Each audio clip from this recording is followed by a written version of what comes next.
here, what's going on, you guys? It's Ghost here, and today I'll be giving you my review slash thoughts of the Witch Queen expansion from Destiny 2. I can say from the jump, in my opinion, this is the best expansion we've ever gotten. It has the best campaign Bungie has ever made, and it was definitely worth the wait. There was no fluff at all, like no public events, no grinding to get your power level up, none of that. And to top it off, we didn't even have to grind and start the campaign, because Bungie pulled the 200 IQ idea, which is just put everyone at level so they can play the campaign when the campaign drops. I played my first campaign playthrough on Legendary difficulty while I was playing on my Titan. I had a blast playing through it, and I could understand exactly what was happening when it was happening in the story without having to go look up outside sources to figure out what was happening. It generally made me sad knowing we're going to have to wait another year to see what happens after the story while we wait for Lightfall.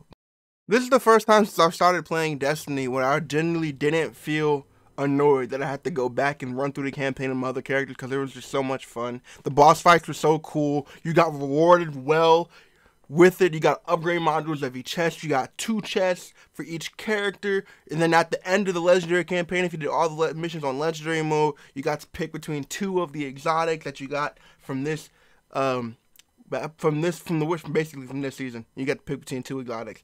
Granted, they were terrible stat rolls, so you might be better off picking the one that you don't want and getting the one that you do want from all sectors, but it's the thought that counts.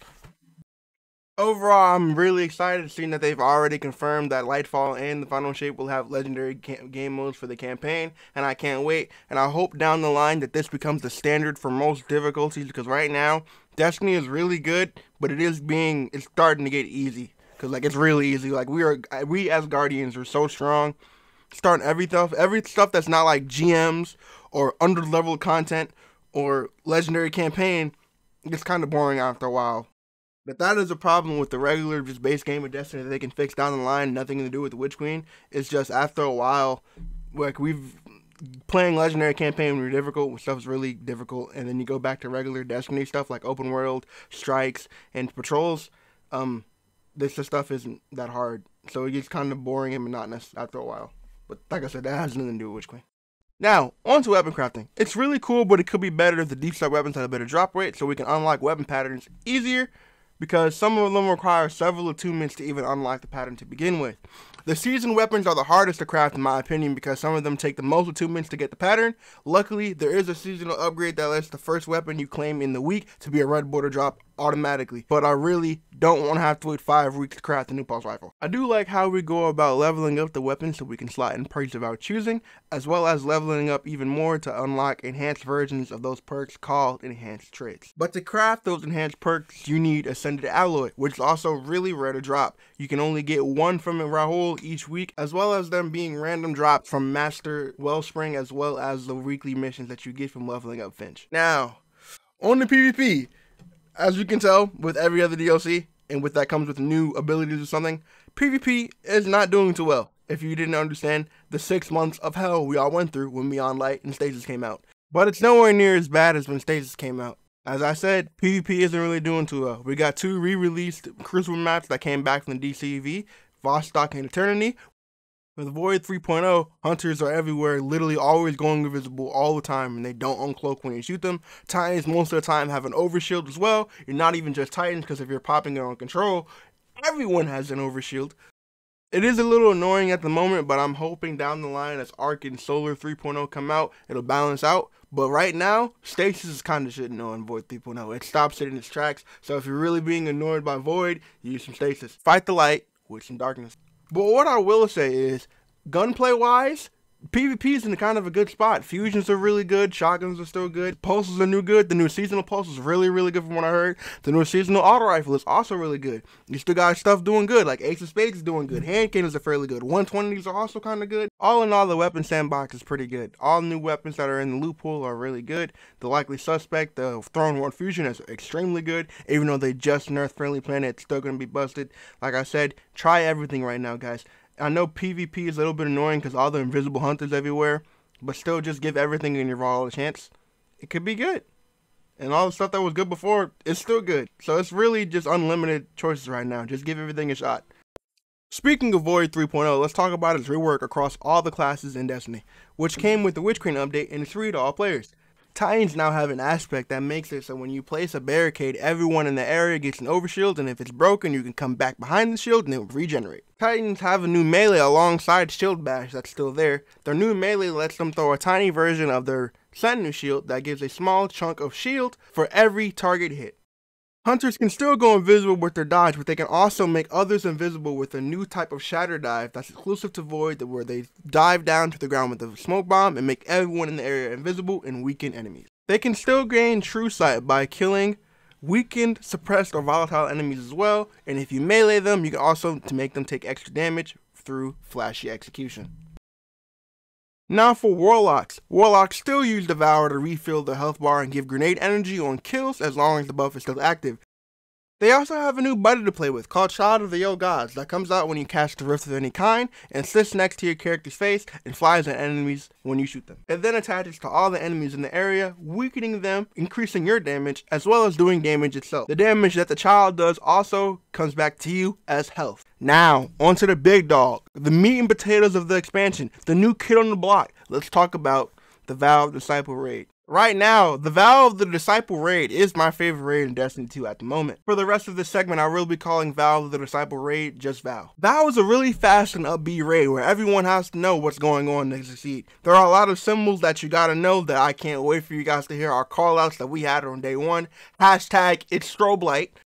Luckily, Bungie had thought ahead and pre-made the names for each symbol, but most people had already come out with their own calls for it as the raid had already began. But now since everyone's day one raid is finished, I'm assuming everyone will go back to the default callouts for each symbol that Bungie gave us. One of my favorite parts about this raid is that mostly everyone is on their feet and moving around each arena and each encounter. For example, Caretaker. If you are a Cymbal Carrier, you are not standing still for too long. You're going in and out of that door, grabbing symbols so you can put them into the pedestal, and then turning around and open the door again to let the teammate that went in as you came out to put their symbols in. And you repeat it until DPS starts. The stunners that are with the Caretaker are trying to stun him so he doesn't come up the ramp too fast, so he doesn't cause a wipe. You're moving to plate in DPS phase, and you have to do as much damage. This is literally the damage check of the raid. If you were doing Caretaker on day one, the best way I can explain the difficulty of it is if you also saw or did Deepstone Crypt. This is Atrax, guys. This is the Atrax 1 damage check where everyone left because no one could beat Caretaker. It was annoying, but really fun when we finally beat it. And if you thought Caretaker is where it stopped in the maximum of movement in this raid, I can't wait for you to see the Summit, where it's literally non-stop movement when you're on a time clock and you have to get to room to room. In the rooms, you're going to be killing ads as well as knights to add time to the timer. Then you got to read symbols to get the 2 magic symbols on both sides so you can then open the door. The final boss encounter is a DPS phase we have never seen before, and I hope they continue to innovate raids in the future so we can get closer and closer to MMO style bosses. I really like that all Warlocks and all Titans aren't restricted to one class because you got to do so much damage in the final phase that you need those burst supers. I'm tired of me being a Titan have to be on well. I love Thunder Crashing. Let me yeet. I really like that the optimal strat isn't just sit in the well and deal damage while the boss just sits there and takes it. The boss really feels alive as he is fighting for his life and continuing to mess you up while he's doing it and styling on you. It was really fun to be dancing and jumping around the arena trying to avoid the throw while also doing the best damage you possibly can. And I really hope they do more boss phases where you don't have to just sit in the well because I am getting kind of bored of it.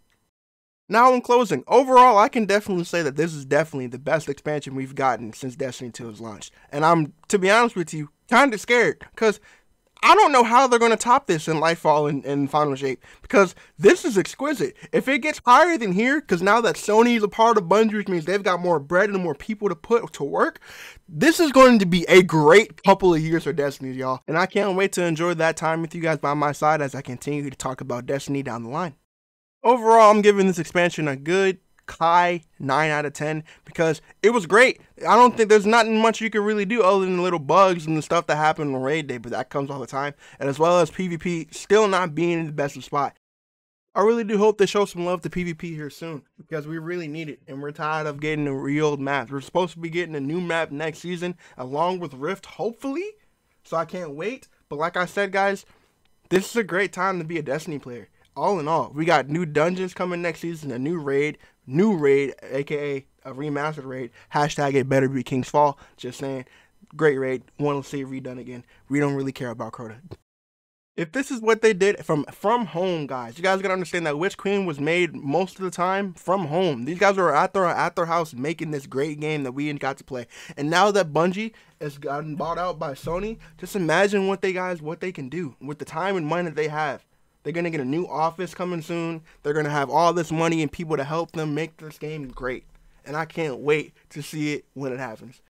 Let me know what you guys think about the expansion in the comments below. I can't wait to see. And I also want you guys to talk about this style of videos, as I am kind of new to it. Do you guys want me to do more reviews? Do you guys think I should drop it all entirely? Let me know in the comments. Like and subscribe, you guys. Hit the bell. And I appreciate you guys for being here. Have a good one. Peace.